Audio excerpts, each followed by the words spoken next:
I'm to have good. you. Good. Thank To talk you. about Thank you. Gen Z. So in preparation for this, I was reading a stat that actually made me feel a little bit better about my parenting, because, you know, the oldest Gen Zer was essentially 10 years old when the iPhone came out. And these kids are basically raised and kind of like handed an iPhone. And I think sometimes as parents, we feel guilty. But what it's actually doing is creating a culture of digital natives. And they're kind of on pace to be the most educated generation to come. So with that, you know, as a marketer, you're trying to reach and connect with this audience. And my first question is kind of around, do you think that this generation has, you know, kind of a different level of social engagement to other generations or generations before? So very great points, the ones you started, right? I think when we started on our quest to really connect with Gen Z, something that very much surprised me was that we talk about them as digital natives, but they don't know a world without the internet, right? The two key milestones for them is actually getting a phone, a smartphone. I think the average age when they turn 12, even before getting their license. So I think something that's similar across the generations is that the young generation tends to set the trends. So this is very much the case here too, because how their life has been shaped, both by connectivity to internet, the ability to have information at their fingertips, and even some major political events, such as ongoing shootings, etc. Those two things have really shaped and emboldened Gen Z, where they do believe that they can change the world, that they don't have to wait to get to college to start being successful and start making a print in their local communities or their local world. So from that end, I do believe that they're significantly more engaged than maybe earlier generations. Yeah, for sure. It's incredible. It's also like just to see the behavior of even my son at 7 to, you know, he's now super into sports. So like learning like how to go on YouTube and search, like he can't spell a ton of words, but he figures them out so we can go get more information. So it's definitely a flip versus like us flipping through the card catalog in the library at school. Yeah. I also was reading about the work that you guys do with National 4-H, kind of around celebrating teens. So can you kind of talk about that program? Absolutely. So for a while, so the company has been around for about 20 plus years. And we've always had a big not-for-profit component, something that we don't necessarily talk about very widely, because it's something that we say like we're doing because we think it's the right thing to do, not necessarily to get publicity out of it. However, since we really want to connect with Gen Z, we know that they are really care about socially driven brand purpose brands. We thought it was really important for us to take a stance for something. And this became our launch year for such a program. The reason we decided to partner with 4-H was because they're the largest youth organization of socially minded teens that are doing something good for their local communities. And we took the same approach and similar strategy to what we have done with the rest of our Gen Z effort, which is to partner with other brands or influencers that have credibility in the space that you're trying to, you know, go into, because you end up borrowing brand from them. You are able to come in with a stance that they will likely connect with you on a much faster way.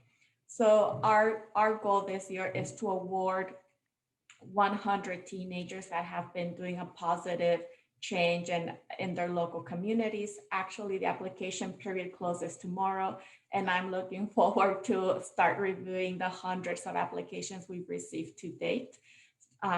And then our goal is to have this be a year 2, year 3, year 4 program that expands beyond the US, and we'll then continue to partner with the right local organization that allows us to do that in each of the different regions we decide to expand into. Yeah, so it's like something for them to get behind and feel good about. And then you guys are helping kind of improve their smile. Absolutely. And I think that's the best way for us to live into our brand purpose, right? Like changing lives, changing smiles transforming lives. And that's really what we are here to do. And we think this is one way for us to live into that, do good, and still connect and help drive the business. Are there, so that's the brand's purpose, right? So are there other ways that you guys are trying to instill that through your media relationships?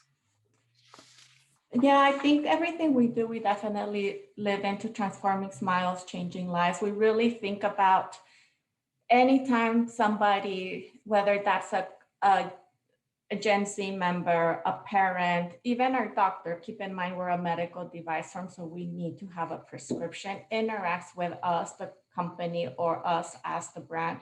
We want to make sure that they walk away feeling good and feeling like they are empowered to, in fact, create a smile, and that a smile has been created. So some of the stuff we do from a more traditional perspective includes a lot of investment in marketing, from an influencer perspective, social media perspective, and making sure that we're able to have that authentic, fun nature that helps people get informed, walk them through our purchase journey, but at the end of the day, get them closer to changing their smile. So do you think, so you guys use social as a mechanism to kind of increase demand?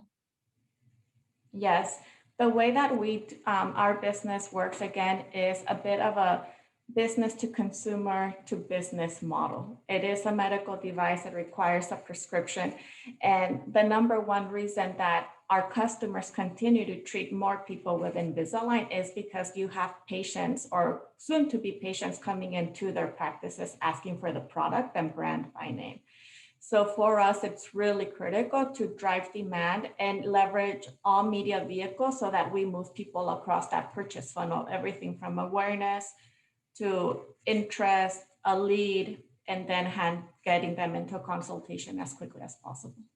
Yeah, we talked about this on the prep call, but when you first started at Invisalign 7 years ago, and we talked about kind of like how big Invisalign has gotten since you joined, that was when I was launching a company within Group M called Modi, and Invisalign was actually one of the first clients to start doing addressable television with us. So when we talked about that, and I asked you if you still did addressable, you said no, because you were focused more on bottom funnel metrics. So I think that you guys have always kind of been in the data-driven world, and using addressable, you guys figured out didn't necessarily work for you. A better mix did. So how are you guys using data to kind of figure out, inform, and kind of move forward into your next campaign? For us, probably to every other brand being represented here, data is very important. So we have everything from TV moved away from addressable to, as you're pointing out, because it just wasn't the most efficient spend for us. I thought we could reinvest those dollars in other ways. We have traditional linear TV as part of our investment to reach that mass reach. But we also have a lot of investment in influencers and social and digital, and everything we do in that space, we tag and tag and tag, yes, so that we have the ability to optimize the data. We understand which influencer is driving the most eyeballs, which influencer has the most efficient cost per KPI that we use. And then it gives us the opportunity to optimize pretty quickly. We, in the past 2 years, we transitioned our in-house and set up our own internal in-house social media buying team so that we again have that real proximity to the data in as real time as possible so that we continue to invest and make those optimizations to continue to drive the business. Yeah, I mean, I think the data piece is the most important. The fact that you used like addressable or in television that way and figured out that national television worked harder because you were trying to create brand stature and affinity and move consumers down the funnel. I think it's surfacing that data and figuring out how to get data across all different channels to figure out how to use it. But even when you're doing things around addressable TV, like it's not always going to work, but at least it's powerful just to have the data to know instead of it just being a black hole. Absolutely. So that's something that I am very proud of our entire team. We're not afraid to try things, and we'll try in what we consider to be the right way for us, which is we might set up a pilot And then we'll figure out, well, what would success look like for us? Can we prove that or disprove it, and then take the dollars and optimize and do it again, right? So we do that often. We actually started investing in Snapchat ahead of many of our competitors. And it was one of the fastest and most efficient platforms for us. And as a result, we've continued to increase our investment there. We're investing in TikTok, but being careful around how we do it to make sure that we stay compliant, because again, we are a medical device product, right? Yeah. So we start and measure so that we continue to invest and make the right investments where necessary based on what the data is telling us. And to your point, drawing out those insights from the data.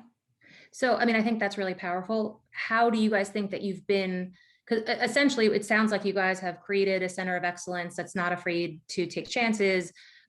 You guys are work together. You're clear before when you're doing something of what you want to learn, to make sure that it's just not like a check the box. Yeah, we did this, move on. It's you definitively figure out if it worked and then how to build on it. But how do you kind of empower your teams, or how are you guys set up to be able to get stuff done? Because sometimes it's hard to get the newer stuff, the stuff, that doesn't have standards, kind of approved, because there's a hesitancy internally, or you're scared that it's not the tried and true. So how do you guys get it done?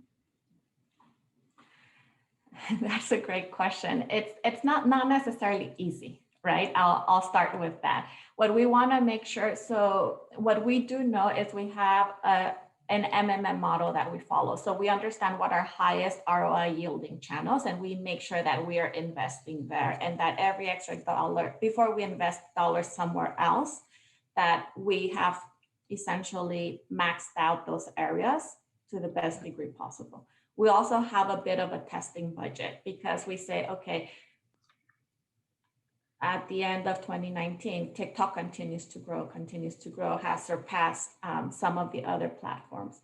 We can't ignore that platform. So how are we going to do it in a way that allows us to test our way there and also make sure that we're compliant? So that's probably the simplest way for me to answer, right? We follow our metrics, our data, our MMM, but at the same time carve out dollars, allowing us to then prove the concept that investing here will make sense. And either because we've had great growth, we have had the luxury of continuing to get incremental dollars versus having to self-fund a lot of initiatives, which sometimes certainly helps and makes that conversation easy.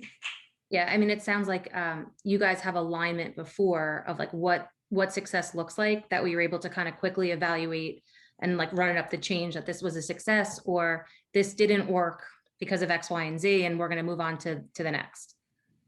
Yeah, that certainly helps.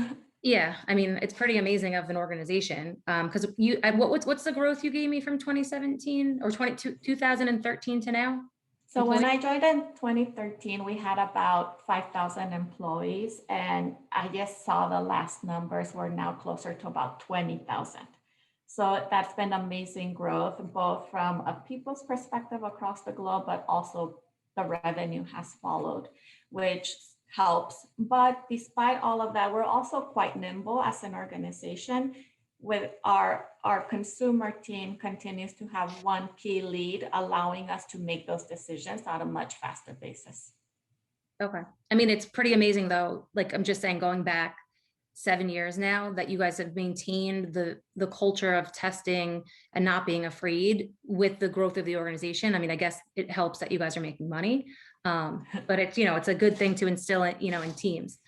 Okay. Some other questions around, how are teens today kind of thinking generally about orthodontic treatments? Is it driven by, they just don't, I was reading an article in New York Times about the death of brace face.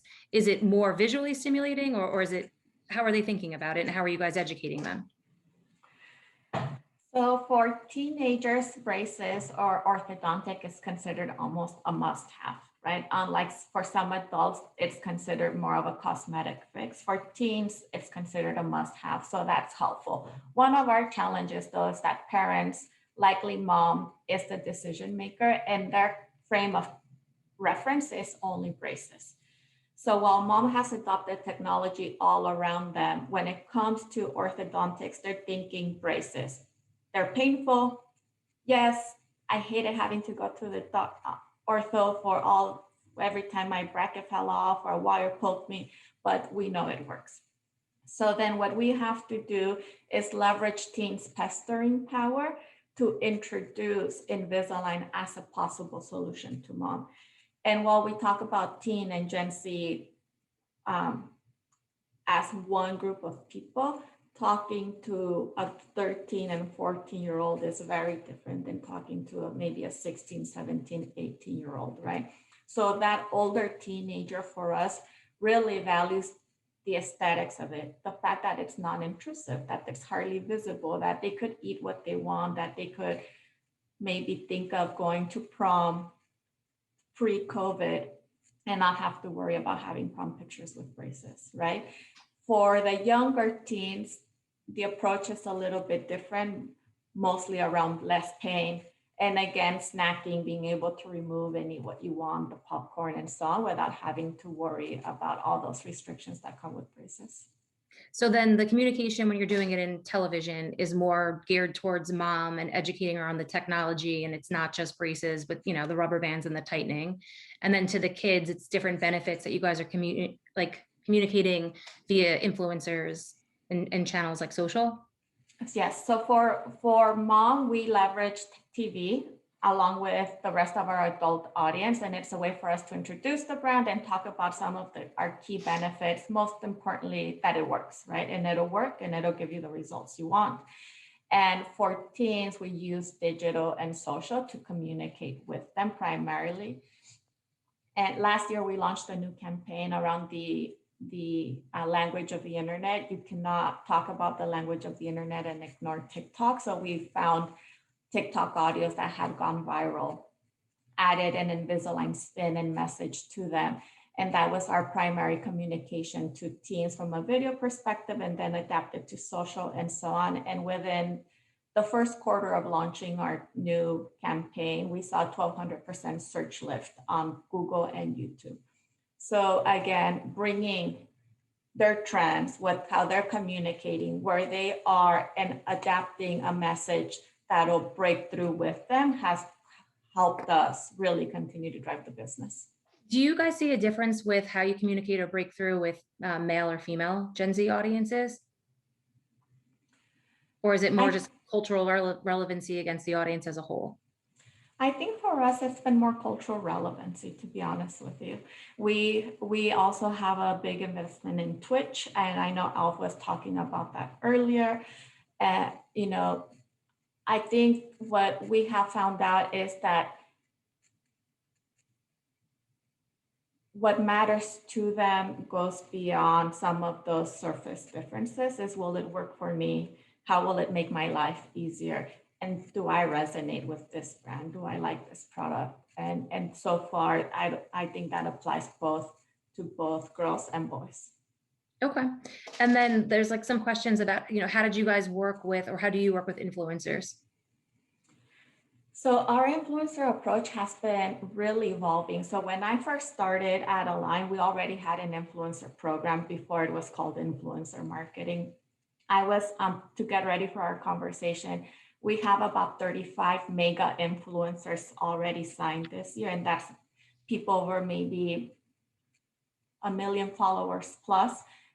And the way we do it is we have, the program is called the Smile Squad for us. There's influencers that are meant to be that awareness-driven influencers, so the equivalent to TV for a parent or an adult that's going to drive eyeballs. And we also have influencers that are really meant to drive lower funnel metrics for us across the board. Everything we do, we tag. We put the influencer into treatment. Then they authentically speak about their journey and their treatment experience. And we ask them to drive to one of our lead forms across all pieces of content. And then we also work with them to allow us to whitelist the content so that when somebody is on Instagram they might be seeing an ad from one of their favorite influencers versus one from Invisalign, but it's still delivering on an Invisalign message and trying to get them to our website as quickly as possible. Okay. When you guys, like, do you guys have a secondary messaging that's going towards adults that are getting Invisalign, or is it all focused towards Gen Z? No, so our business is, we have two books of business: the adult business, which is meant to be an adult who's looking to get treatment for themselves. We have messaging for them because they care about slightly different things than maybe a mom or a child or teenager care about. And then our second book of business is the teen side of the business.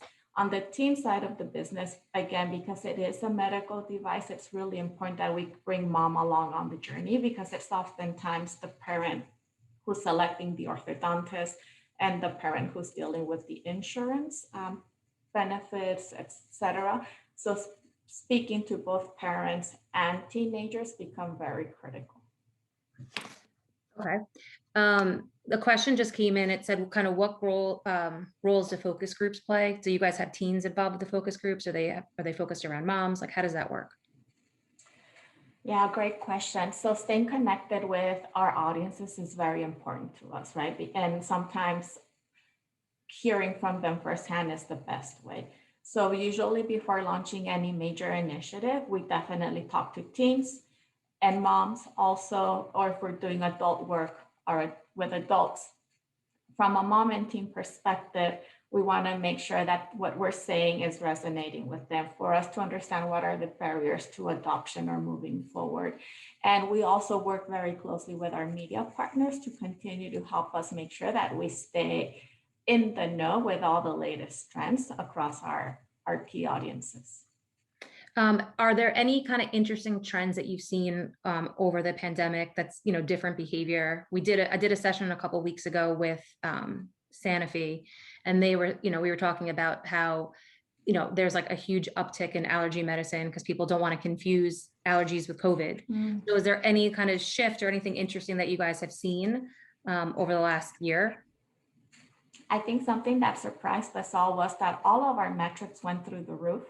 Our UV visitor sites, our doctor locator searches, and some of our other lead forms, even when the pandemic started and a lot of practices started to shut down. So that really surprised us, because 100% of our volume comes through the dentist or orthodontist. And when they were closed, it became quite alarming, right? But what we started to see was that our metrics continued to go through the roof, which gave us the certainty that we should continue investing in marketing, because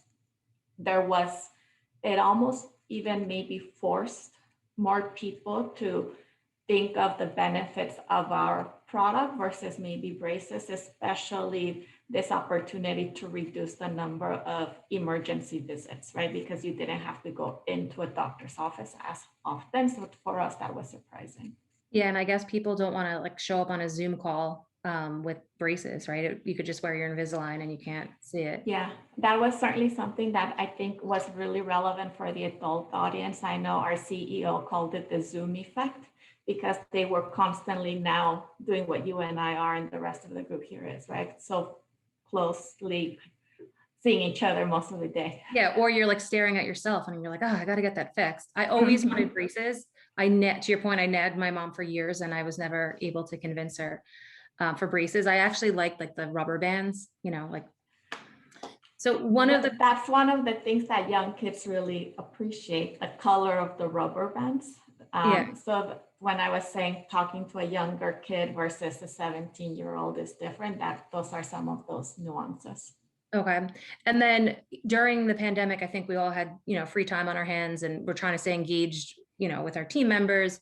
So I learned, I started doing TikTok dances that are horrible because I have no rhythm, and sending them out to my team. But being you're a marketer and use it so heavily, do you personally use those channels, or do you use those channels just so to kind of stay in the know? Yes, I kind of have to, right? So true story is, when I joined the line, I had sort of said, I'm not going to be on social media. It was just causing too much anxiety, following the likes. So turned off all of my accounts. And then I was told, hey, we want you to help us bring to life what this teen strategy should be. And I was like, I cannot talk teen and then not know how to use Snapchat, right? Instagram, and then certainly now TikTok, which I find to be quite, you have to be careful with it, because oftentimes I find myself getting ready to go to bed and then 3 hours later, I'm still scrolling through videos and videos and videos, you know? So are you using it more just to, search, play around, see what's up? Or do you have any, viral videos that you could share with us? Are you a TikTok sensation? Not yet. Not yet, but if I teach myself a dance and have the courage to send it to you, I may do so, Jamie. Okay. I did it for Christmas and the holidays to my team. I tried to do like a TikTok dance. I literally have no rhythm. And the responses were hilarious, but you have to be a good sport and keep it. A question came in about the cost comparison between Align and braces. And do you kind of tell the difference in your, like, how do you communicate that through your stories to consumers? So great question. Cost, how much does it cost? And anything related to cost tends to be one of our most frequently asked questions across all audiences. We do not set the price. Keep in mind, it's the orthodontist, the dentist that will set the price depending on how severe your malocclusion may be. What we typically say is that the cost of Invisalign is comparable to that of braces, depending on doctors. Some doctors will cost them the same. So a consumer isn't making a decision only based on price. Some doctors will price it a little bit less expensive, and some doctors will price it, give or take, $200 to $500 more expensive, depending on where they are treating in the country, the geographies, etc., and of course the person's case. Yeah. So across maybe some older demographics, other age groups, we saw massive fragmentation, and it was really hard for brands that used to just run, on cable and get 80% reach. That's no longer a possibility because of the fragmentation we've seen that was kind of accelerated during COVID. The fact that you guys were already, targeting, speaking, connecting with, a younger audience, do you think it made it easier for you guys, not to kind of panic during are there things that you guys rethought, or is it been pretty much what you guys have been executing pre and post pandemic? We continue to learn. We continue to learn and apply those learnings. I think one of the changes, I think this happened pre-pandemic though, was that a lot of the content we were developing for Gen Z, our teen audience on the business is 19 and under. That's how we define a teen for the business, was actually resonating with what we call a cusper audience, that young adult, that 22, 23, 24, 26-year-old, which isn't surprising to me, right? So what we then started to do, one of the learnings was, as we were negotiating with influencers, or as we were getting custom content from some of our partners, we were looking to design for both, that could speak to both that older teenager and that cusper audience, because we saw that it was quite working for us. We are able to do that and target that a 26-year-old very different on social, right, than we would be somebody who's older in their 40s and so on. So from that end, I think we just continue to see the trends and see the data and then react to it in a much more faster way than we had maybe in the past. Okay. So a question just came in, I think it's interesting. I don't want to put you on the spot, but it's around Gen Z being the most ethnically, racially diverse generation that we've seen. So, how do you guys plan on messaging and continuing to message and stay relevant to this diverse audience from a marketing perspective?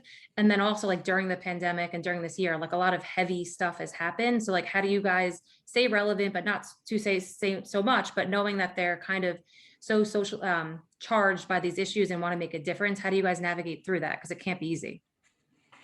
It isn't easy. And if somebody has an answer, please, would love to have a discussion about that. So again, what we do know is that Gen Z fun and trends and social, there are also things that really speak to them and that are quite heavy in nature, right?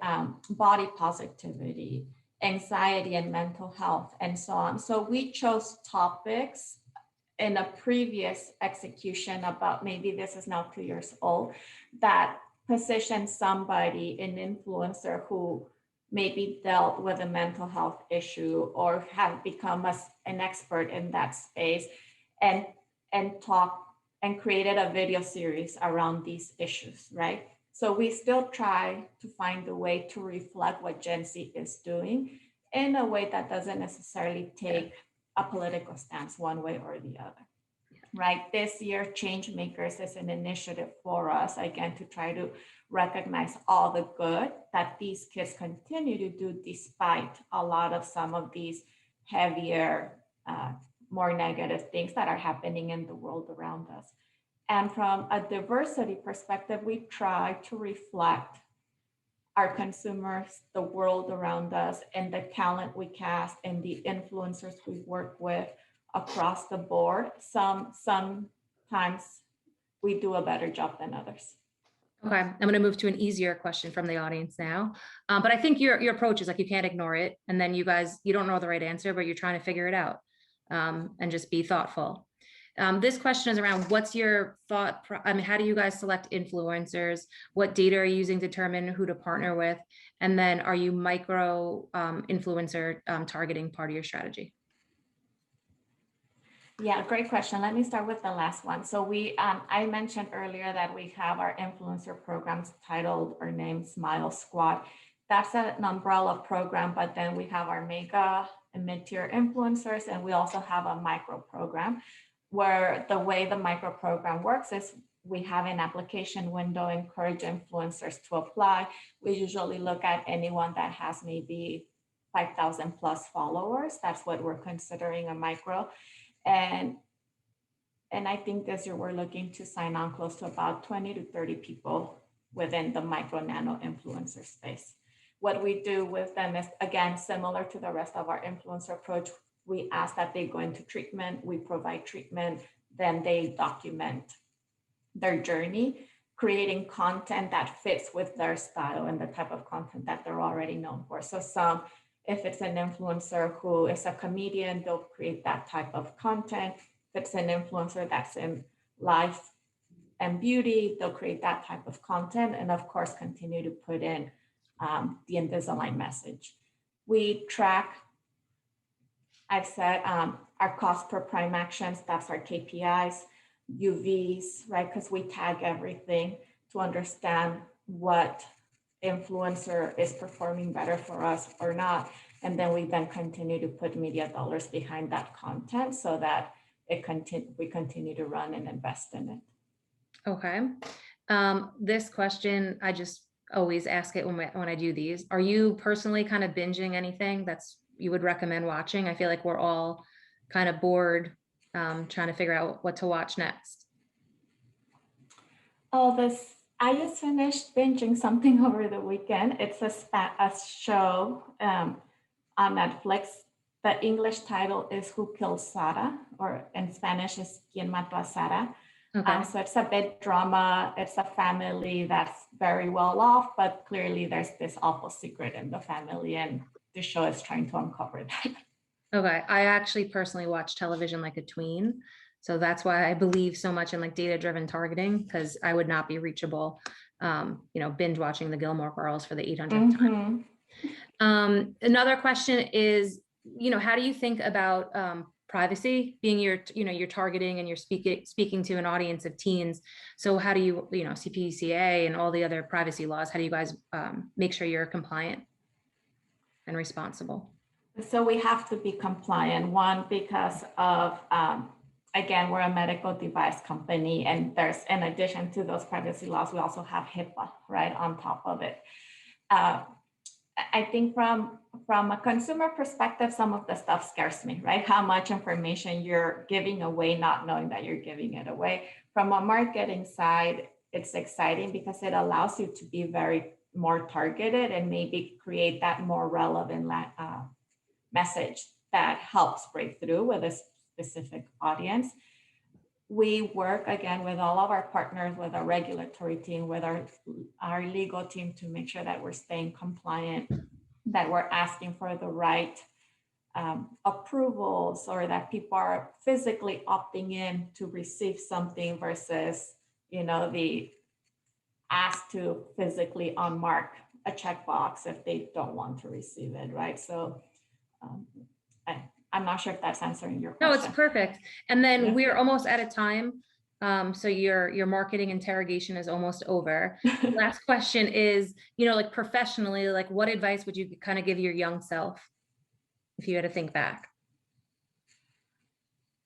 Mine was, it was kind of to like enjoy it as it's coming, and don't be so hard on yourself. Don't try to keep climbing to the next, like be, kind of happy, where you are, and celebrate that versus like ruining the victory by trying to go to the next. It's a great question. And I think your advice to yourself is probably one that I could still learn today for me, enjoying and celebrating the small wins also, right? Because oftentimes we're so fixated on a certain accomplishment that you ignore all the minor accomplishments required to get to that big one. Yeah. And then once you're there, also learn to enjoy that before thinking of like, well, now I have to get to X. Exactly. We drive ourselves crazy. Yes, we do. Welcome back, Maya. Thank you so much, guys. This was a great conversation. And I want to thank you guys for joining us today. As somebody who actually used Invisalign, it was actually super insightful to hear you guys navigate the differences when marketing towards Gen Z for a product like this, and for folks that are a little bit older. And I actually got my Invisalign a little bit older. I got it when I was 22. So it was definitely an interesting conversation for me to be able to connect to personally. So thank you guys again for the amazing conversation and for being here. A quick reminder to our audience to be sure to ask questions and use the Zoom chat. I know we are living in a virtual world, but Zoom allows us to still engage. So definitely be sure to ask questions throughout today's events. That way our speakers know what you want to hear about. For our next Fireside Chat, we are joined by